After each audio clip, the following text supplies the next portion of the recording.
ألا نتوكل على الله وقد هدانا سبلنا ولنصبرن على ما آذيتمونا وعلى الله فليتوكل المتوكلون.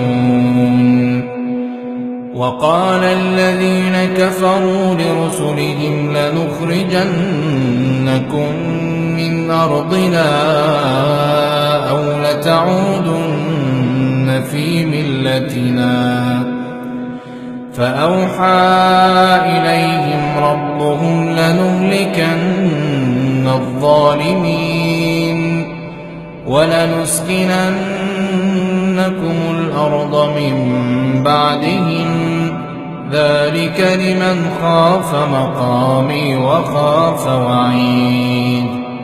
واستفتحوا وخاب كل جبار عنيد من ورائه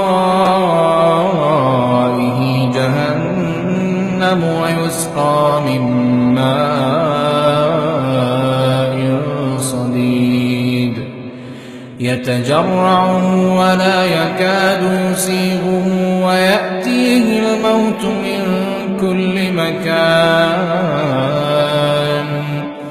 وما هو بميت ومن ورائه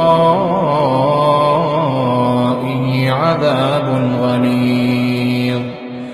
مثل الذين كفروا بربهم أعمالهم كرماد اشتدت به الريح في يوم عاصف لا يقدرون مما كسبوا على شيء ذلك هو الضلال